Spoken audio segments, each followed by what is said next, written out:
Hello everyone, and welcome back to another episode of Scoped In. Today we're going to take a look at the LCQ Pacific, the last chance qualifiers for VCT Pacific region, where ZETA Division eventually won the entire bracket and secured that last ticket to Champions LA. Now, I think this was very much a tournament where it was a toss-up of just who was able to really keep in focus, who just brushed up a little bit more. And when all things are said and done, I do believe ZETA actually showcased the most important improvements for their weaknesses throughout this bracket, which obviously results in them getting that final ticket and that slot into Champions. So we're going to start with Fracture. We're going to go in order through the grand finals here of ZETA Division, take a look at some of the rounds and some of the ways that ZETA played that showcases ZETA's new ideas for themselves. Now, I wouldn't say ZETA Division brought anything entirely new to the VCT. They're not like paving the way for the entire meta to change. But I will say is they seem to finally have found compositions that they fully understand and can digest that fit the current meta, or more so the current pacing of the meta in Pro Valorant. And that's a very good thing, because that's one of the things that ZETA seem to lack, is they always seem to play very slow. They seem to always be caught in this DRX-esque style where you had to rely on the set plays and things like that. But we also heard that they've been moving away from the designated IGL style, and they're now going more Paper X style, where you're all working off of each other's calls, and it starts to show. So before we jump right into any of the rounds, let's take a look at the composition. You've got Laz on the Chamber, which is the biggest of news, but I would actually say the bigger thing, especially on Fracture and Lotus, is the Depths Neon and what that allows them to do in terms of setup. That, in conjunction with Laz's Chamber, allow them to have a very specific style of setups, especially on defense. And then that also puts 10 on permanent raise duty, so Depp actually will flex around depending on the map. Crow is still your main initiator, and Sugar Zero still on that Brimstone, who's always going to be the main smokes. Now, what we're going to see is ZETA is going to be able to pick up the weapons. Now, here, it's a very small thing, but I think this goes to show, again, that ZETA seems to have improved. Now, my biggest question is this because like Laz is on Chamber and you're on all these comfort picks, and the moment you have to change comps, is it going to start to break apart? Or have you really drilled these into your habits? Because these are some of the decisions that really just tie into fundamentals. What you're going to see is you have one smoke left from Sugar Zero, and he's going to use that right on the spike. He's not going to use it on main. And the reason that that's such a good idea is once they tap it, they know most likely this is coming from main. So instead of tapping it and then being forced to stay and you know, deal, if you smoke here, being forced to just constantly try to weave in and out of these bullet spams, or if you smoke here and you realize they're main, you have to have someone push out of the smoke or double peek out of the smoke. So instead of that, what smoking the spike does, you can still keep tapping and try to draw it out and draw attention. So they tap once, and then Laz wraps around here, and then he's ready to swing right as Sugar Zero taps again, as Dubstep's trying to go for these smoke spams. And that allows the Laz to have clear line of sight. But it's calls like these that ZETA used to not be able to make, right? They used to just always go, oh, like it's planted here, they're probably main, close off main. And now they're saying, okay, how do we win? They're not playing to not lose, but they're playing to win. It's a very small thing, but it makes a huge difference. And we saw a lot more moments like this throughout the finals. So then we go right into round 3, and you already see a 1-4 split on the map for ZETA's defense, right? The Neon's looking at a main. The Raze and Breach are almost always going to be sticking together somewhere for a fault line setup. And then the Chamber always sets up in a way where he can watch double angles, right? Trademark on one side, watching the other side with his own sight lines. Now, what happens here is they get a main control, you get the orb, and you say, okay, 10 save here, you've got that smoke, main's under my control. And Depp, he doesn't spot anyone on drop, but the idea remains the same in that, because it's the Neon, they can always clear one side and send the Neon over to support Laz, who's all alone. Right here, they realize that it's coming in from drop, and the Neon is immediately able to come back forward into A to provide support, and eventually that wins them the round. But they stick with this whole 1-4 split idea throughout most of Fracture, and actually a lot of Lotus as well, where the Neon's constantly going to be bouncing, back and forth to provide that support, where Laz is really, he's got a setup where he can buy enough time on his own. And then you're also trusting that Laz is really good on the Chamber, which he is. Now, going to round 5, we actually now see a bit of adjustment from Zeta, and they start to go for this 2-3, where the Neon will be sticking with the chamber.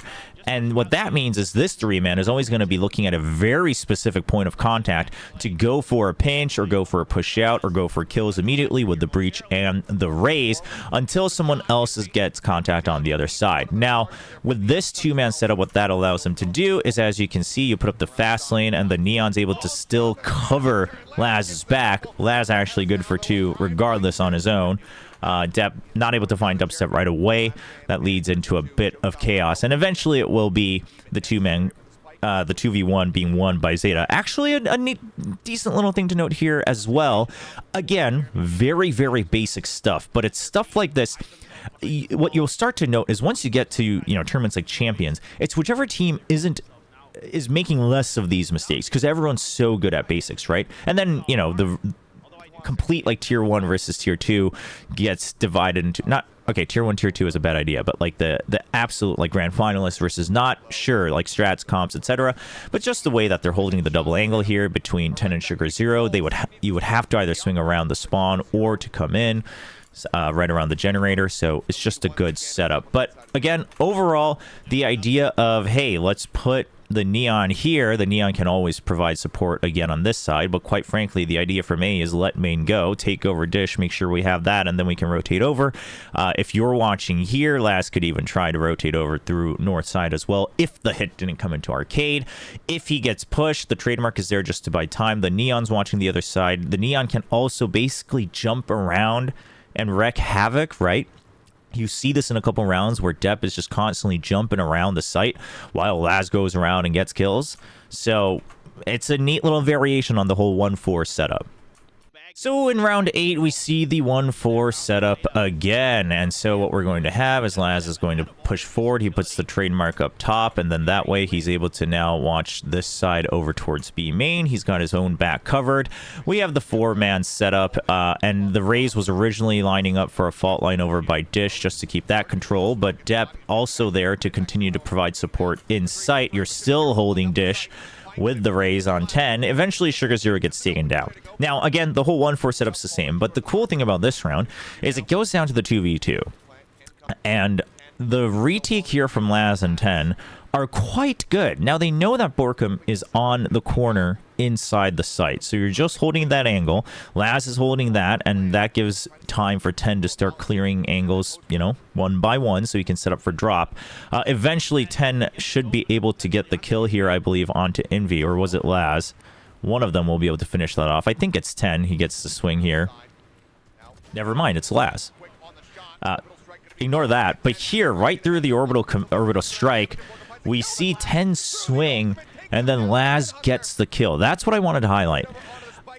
Here's the thing, is that, again, they're playing to win. They know they spent so much time clearing angles one by one, and if you watch the replay, this is very clearly set up, very intentionally, okay? You'll notice in the camera, watch the lower right, okay? Watch this camera right here as it switches to Laz when it gets to the 2v1. What you're going to notice is Laz, he's going to spam the box a couple times, and then he looks at the minimap to see if 10 gets contact, and then off of that minimap, he immediately adjusts and goes for the kill. And the reason I think it's worth noting that this is worth noting is if you watch the actual play here, what you'll see from Borkum's point of view, if we play this back just a tad bit slower, is that 10 sticks to the box, right? Not only, it's partly because of the orbital strike, but he swings right close to the box so that if he gets contact, it's very easy for Laz to tell where, like partly through the minimap, but partly also through his own trajectory, right?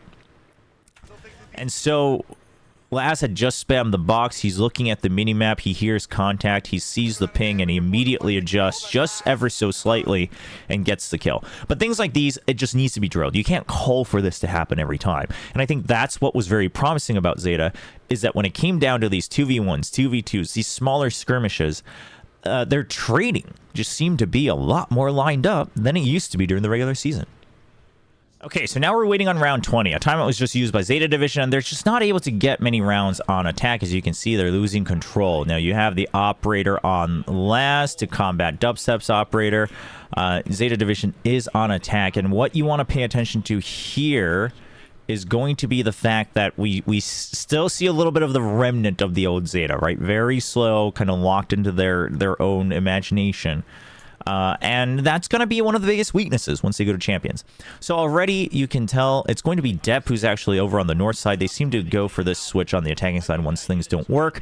Partly it's the Neon is fairly self-sufficient. They can also go for the pinch very quickly on either side. Laz is going to have to rendezvous out. Depp eventually rejoins. Honestly, Depp being here is always just to see if there's a fast push out from either side, right? If utilities being used just to take over the north side, which actually doesn't happen much coming from Secret. Now, we're getting close to the 1 minute mark, and ZETA, they have no information, right? They realize, okay, they know that it's not a fast push out from the north side, but now they don't have a turret or anything still sitting there. They don't have trap wires, so they don't know if anyone ever eventually took over that. They were watching sewers, but they never came through. They don't go through sewers to check arcade, so they have no information on that either. And sure, they had contact initially on main, and now they can creep up, but they don't know how many people are on the site or where. Do they have dished? Are they on the site? Are they just waiting in spawn? They have no idea, and at 40 seconds they start to run in, and Depp just gets blasted. Granted, this is a great shot from Jeremy. It's an excellent shot from Jeremy, but then the showstopper comes online, right? And with, of course, your double duelist dead in Sands, you don't really have any other way to take over the site. You're now down to 20 seconds. And this is one of those times where, let's go back and watch this, because here, I do want to just add one more caveat to this. The reason I think their attacking side was so weak is because oftentimes when you see teams with good Neons on Fracture on attack, the Neon is actually not the one trying to go for the kills. The Neon is the one who's opening up the site, distracting crosshairs, things like that. There's one of the rounds which I actually skipped over, where ZETA has an interesting execute onto A from Dish, where they actually blast pack onto the box right here, the Neon fast lanes, and then also slides into Sands to overtake that before going into the site, because normally you would expect the obvious execute into the site from over-under. So things like this is a good idea, but at the end of the day, it's still the Neon kind of being expected to get the kills, whereas a lot of other times, if you have a really good Neon, whether it's Sands or the site, the Neon is just there to zigzag through, distract the crosshair, maybe get one kill, and then the second line of attack is meant to just wipe out the entire site. But if you watch how this happens, first of all, you're going through Sands because you have no information, right? Because they don't know how many people are here. They don't know what the setup is. So they want to make sure they can have this two-pronged attack. And you go through, but Neon's way far ahead, right? And 10's over, 10's above, but then you set up the fast lane in a way where, like, Depp's just trying to set up for his own battles. And then he eventually dies. So it's like, okay, you kind of fall back to this whole, let's wait, and then just set play, right? It's probably a 5v3 or a 5v2, so we should have the numbers advantage. Okay, theoretically, that makes sense, but you didn't account for, I mean, what if the Killjoy was there? What if the Nano Swarms are there, etc.? I guess maybe 10 heard the Killjoy setup on that side. I'm not sure. But either way, you don't have any information, and then you just go in, but you don't dump your util in a way where you're clearing out all these other areas. You're not setting up smokes to, like, get rid of the crossfire from here and here. I think, yeah, maybe you got to smoke here, but there's no way for you to, with just the Brimstone, to cover the site, right? And then you're going in, sure, 10's above, but you're also scared of someone swinging around from the smoke at all times anyway, so you're not covered from that. You're basically expecting your duelist to get the kill. Like, it only works if you get the kill. It's not a foolproof set play. So not only did you wait with imagination and not secured info, but then you're relying on a set play where it has to rely on a kill, which is not the best of set plays if this is the style you're going to play. Again, kind of a remnant of them being stuck in this very DRX-esque style of play. The only difference being the old DRX used to have set plays where it was like, well, like, you have to leave the site. Otherwise, there's no way you're winning the duels, right? Like, that's the type of set plays DRX used to have. Not necessarily anymore, but that's for another day. Now we take a look at Ascent, which is the second map, and Team Secret was undefeated on this map going to the Grand Finals, and surprise, surprise, they remain undefeated in Pacific on Ascent. I believe that finishes their Ascent at 7-0 for 2023, which is quite insane. But Zeta leaves this open. They will eventually lose this map, spoiler alert, but there's just a couple things to look at. Now, this one, it's going to be a double rounder, and on round 10, we can already see it in action. Right off the bat, you have the 0 point to clear out the close, then you have the paranoia to clear out B lobby, and then the raise is going to push out. Now, we've seen variations of this in the past where the KO will throw a flash drive over and the jet updrafts onto the wall to get the pinch. You know, maybe you still send the paranoia or something like that through B main as well. It's a bit of a variation, but Zeta pull it off very well at an unexpected timing, right? So they push out when they're on this, you know, half. I think they saved a couple rifles. It's actually 10 just kind of doesn't blast back over the wall. He just kind of waltzes on through mid. He blast packs just on the ground, and then Crow actually gets the kills. But either way, it's meant to be a pinch, and it works out very well. And it's all fine and dandy. Now, initially, what happened at the beginning of that is that Jesse Vash was here. He threw a recon bolt here, but then he backs off, and he's not able to get the trade immediately onto 10. Now, Team Secret remembers exactly what happened. And while you wouldn't expect them to do the same exact thing again, they do have some, you know, ideas to keep themselves safe, right? They put the alarm bot for the push. You're watching for the push here, and then you have two people ready for the trade on mid. Now, what's crazy here is, okay, he gets traded out. Well, what I want to point out a couple things. As soon as you don't get the kills immediately, right? You don't realize anyone's here. 10's not finding anyone on that side either. He's not finding anyone in B lobby either. They decide to back off, and they put up this smoke, presumably to allow 10 to like weave in and out and keep control of lobby. But the thing is you're doing the same exact play without any variation, right? So Zeta basically assuming that Team Secret will not be prepared for this. That's the only explanation. Either whether you get kills or not, they're not going to be waiting for you. They're not going to have a trap available for you because you don't have anyone setting up for the trade. You don't have anyone watching from here either. And you're just expecting, okay, well, we go through. But the problem is if you're going to commit to this, you actually should have just all pushed out, right? But because of the utility, right, the nanoswarm gets popped and things like that, Zeta cannot keep pushing through B lobby. And eventually it's going to be Team Secret who actually gets the better of the trap play. So this goes both ways. Props to Team Secret for remembering exactly where it failed, right? They even commit a lot of the Killjoy utility to make this happen. But at the same time, for Zeta, it's like you try the same exact thing without another failsafe in mind. And you can't do that at, you know, once you get to the world's biggest stage. Now, map 3 was split. And we're not going to take a look at any clips because I'll be very honest, I don't think it's very noteworthy. But the only thing noteworthy is Secret decided to play a Reyna composition. But then they chose defense first with a Reyna Sky Raze combo. It went as well as you would expect. So we're taking a look at Lotus, which is the fourth map and where this match ends. Zeta had just won the pistol, and they start with a 1-4 split. You've got the trademark to watch for the push out of C. You had Laz watching B before you regroup. But here's... Oh, we got to rewind this. So here's what I was impressed by here from Zeta Division. Very, very non-Zeta-like in this second round after the win. They're grouped as 4. They have the better weaponry, and you see that Team Secret's going to push out. The fault line comes out, and then the recon bolt as well, right? They get a little bit of sight, and Zeta says, whoa, whoa, whoa, cool things off. But instead of, like, old Zeta playing super scared and all trying to move out, they leave 2 people to combat whoever's still pushing out from Secret, because they understand that Secret is the one who has to make a choice here. It's Lotus, they're on an eco, it's a 3-site map, they have to push out from somewhere if they want any glimmer of hope of winning, or they just want to roll the dice.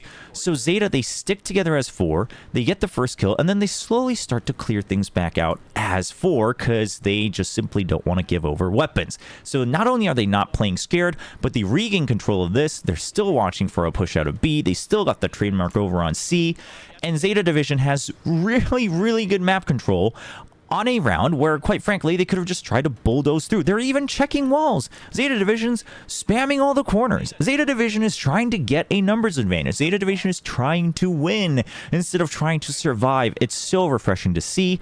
It's nothing crazy, but it's very refreshing to see. And then because there was no push out, and because Last had already pushed all the way up through pillars on B, they say, okay, well, we know that it wasn't originally a stack on A, so let's not take the chances. Let's go into B. The guiding light's a little bit late, but the trade comes out immediately, and they're able to still keep a couple extra weapons going into the next round, and they will eventually win this round too. You even hear the reload and 10 swings on that. I mean, just very, very proactive Zeta Division. It's very, very refreshing. Now, I believe we're actually going to take a look at a couple of rounds here consecutively, because then, round 3, you see them playing to win again. And this is their bonus, right? So, let's take a look at what happens here in round 3. Of course, the Zeta Division fans, the viewing parties are always crazy here for Japan. Now, once again, a 1-4 start, right? So you've got the 4, and then you've got the Chamber. Now, this is the same idea I talked about on Fracture, where you've got the Chamber who can be a little bit self-sufficient. Then you've got a Neon who can always bounce back and forth on either side of the map. They go for the strong relay bolt and the guiding light. Now, it does help that Laz wins the first duel. That does help. But then you say, okay, well, now we know that we did some damage over there. Because of the utility, we know there was more than one person on the A side. We're going to start to bulldoze through C. And then they will get through. But look at what happens, right? They have the sight. They have the sight. 10 does push out a little crazy, but he's trying to just make sure they have a bit more control. And they don't stick the plant. It's a 3v3, and they don't stick the plant. They're just trying to bait out utility and make sure they know exactly where everyone is, because they don't know how many people are here or here. They don't know exactly what the leftover utility looks like here from Secret, and they just want to say, we want to dwindle down the numbers so that we have an advantage. I mean, Zeta Division, this is a round where they could have just stuck the plan, hoped for one more kill, and that would have been enough damage done, quite frankly, in theory of a, you know, ebb and flow of a Valorant match. But they're waiting, right? They're constantly trying to say, come out for these duels. Come 1v1, right? 1v1 me, bro. That's exactly what Zeta is saying. Because otherwise, Secret would have to dump utility before the plant goes down. But they don't want to do that either, because they want to wait for the retake. They need to win this round on the side of Team Secret. So then they have all these crossfires ready to go. Eventually, Crow goes down. Now, we do set that up for Depp, who's just constantly bouncing back and forth. Depp is just trying to buy time, right? He's the one who's constantly bouncing back and forth. And I love this, because this means that Laz is never seen. You have no idea where Laz is, but the plant is in the site. So you know he has to be somewhere. But you leave Laz last alive, who has the rendezvous. You know he has that crisp aim, especially on that chamber. And you dwindle the numbers down one by one. Just the way, again, that they're constantly baiting out the utility and just waiting to check at least the spot of one person to get that one kill. Again, playing to win. I think this is a result of them not having that designated IGL. Not to say that designated IGLs are always bad. You can have these good ideas, but for a lot of the East Asian teams, you know, you always go textbook. And this allowed them to say, hey, let's just play it. You know, just wait. Just try to get one more kill. We have so much time. That's the thing. We have so much time. They had like, what, 50 seconds left, 40 seconds left. And you just said, okay, eventually if they don't push, we just plant the spike and hope for one more kill. Like, you have nothing to lose by trying to bait out more kills. And it's just an absolutely well-played thing, especially because they had that trademark watching their flank. Now we take a look at the next round, which this one ends up being a little slow. It's very Zeta-esque. It's very slow. They're just trying to clear out angles. Laz not able to get the initial kill. He does get some damage done. But they're all grouped as 5, right? So they just say, okay, right? We don't have any information on C right now. We just had a duel here. We're going to smoke that off, but we had no information there. So we're not going to risk going further. We just put the trademark to see if they wrap. We're slowly going to inch into B through pillars. And they draw out the smoke, and they say, okay, just get the orb. You've got the Seekers. Now, you did have Laz creep back in and to watch Rubble, so you know Rubble's clear for the time being. And you put up the smoke, see if there's a reaction. Trailblazer checks the box, so you know this side's clear as well. Goes through the site. Eventually, someone takes it down. The boom bot is sent. And all during that, Laz is slowly trying to get better angles here towards stairs over on A. Now at the 40-second mark, you've still got 10 who's able to go into B when needed. Now you put that smoke back up, the seekers are used, and now you have A control and you have 10 planted in B as well. Paranoia used, the door is open to pressure into A. It baits out the Rolling Thunder, but because 10 was ready here, they just barrel through A link into B. And what I want to highlight here is the fact that while it was still what the spike was planted when it was 18 seconds left on the round, Zeta, they weren't sitting around in spawn waiting for the timer to go through, right? They're constantly trying to say, okay, well, C we've given up on. So here's the trademark. Let's look at B. Let's look at A. Let's slowly regain control of rubble. If we have someone in B ready to go in, we can always go through link. So now we have a choice of B or A. Let's see what the reactions are from, you know, A site, and then the Rolling Thunder comes out, so then they go to B. If that Rolling Thunder didn't come out, they probably just go right into A. And again, because they're creeping up and expanding their territory, the time spent is useful. Now, off of that previous round, round 4, we take a look at round 8, and a similar thing is going to happen, right? They put some pressure on C. First, you're watching A with the chamber. But then you take control all the way through pillars right up to the entrance of B. And now you have B control somewhat. You even know that the op is there, but you're just going to have someone spam for you so that 10 can sit there. And because you have double duelists, you don't need the Raze to be the one who joins the rest of the force. Laz is watching the far angles, which allows depth to be planted in deeper. And already by the 1 minute mark, Zeta Division currently has 2 options. You can either go through A and then have 10 flank, or you can barrel through B and try to pinch on that operator you saw earlier. So you send the smoke, you get the first kill, and you send the Trailblazer in to really just clear out A site. You don't see anyone, but because of the smoke and everything else, you don't know where this operator is. You're just going to put the trademark, and then you put up the fast lane just to try to bait out this operator. You're just trying to get the kill. But Dubstep actually dodges away from all of that. He's able to turn back around and get the kill. But during that, Zeta says, okay, well, we knew the site was clear earlier. No one pushed out from the smoke, so let's just go back into A. And again, it's because they're always set up to go either B or A, or later on they're set up to go either B or C. And this gives Zeta Division so many more options where the time spent is actually so useful because you've taken control of so much more of the map.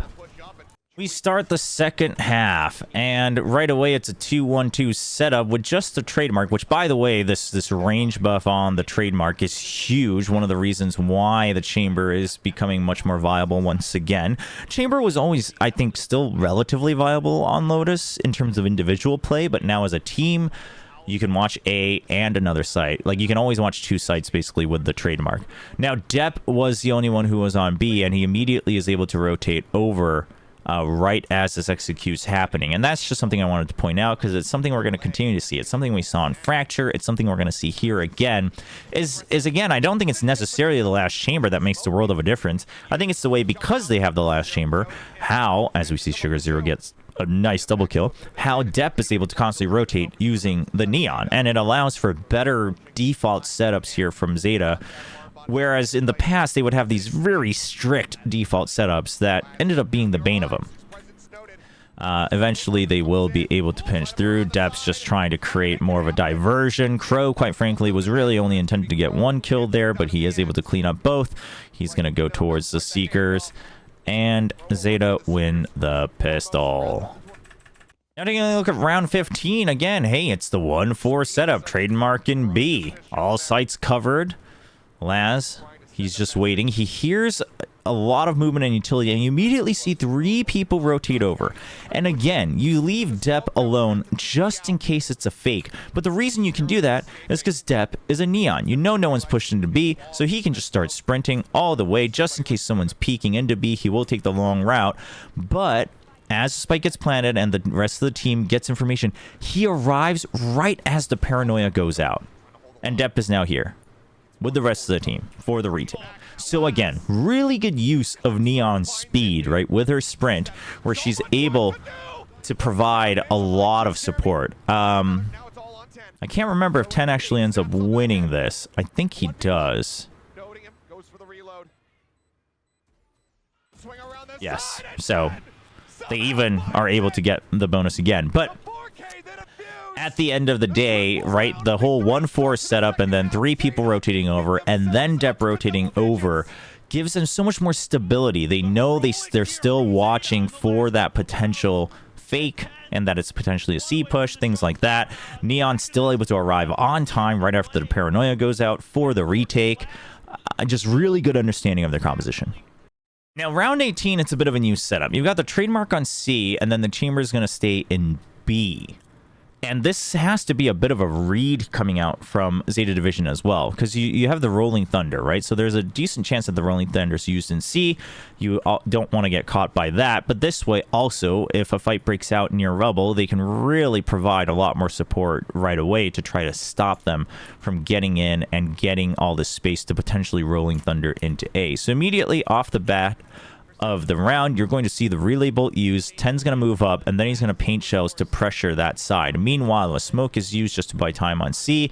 Guiding light to check if it's going to be a rush on B, and then the tour de force is watching B as well. Now, Depp was going over to C, hears that the paint shells has to be used off of the drone, immediately comes back, uses the fast lane for, support to let 10 kind of retreat, and then he comes back to help stack the site.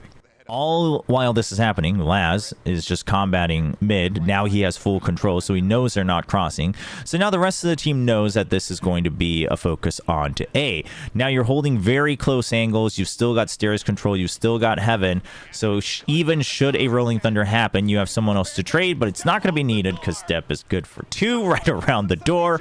But again, it's just this idea that originally it was going to be the relay bolt, just a trademark here, and then Depp was going to go over here to maybe see, if it's a rush into C, I will try to buy time after the trademark trips or something like that. The drone happens, and then Neon's able to come right back to help support and hold down A site. Depp's movement and his timings on rotates and just the way they utilize this Neon for better map stability and default setup stability, very good from Zeta Division. So that's Zeta Division, who looked a lot stronger during LCQ than they did during the regular season.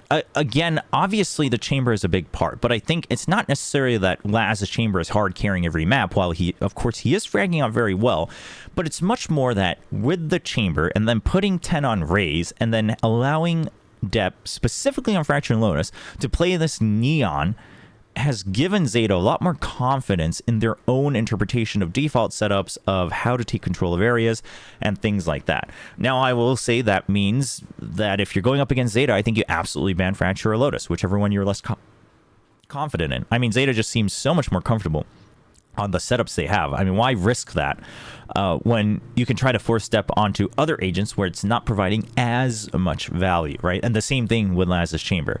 So I think that's the idea. Obviously, the group is a little tough. Zeta does have to face Fnatic first, and then they have to face either Energy or Billy, and then even if they win, they will probably face either Energy or Billy, whoever else was left.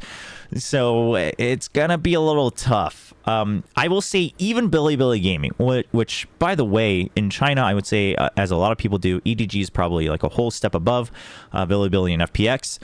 The only thing is Billy plays very unconventional, right? Like WHCY is always buying judges like everywhere.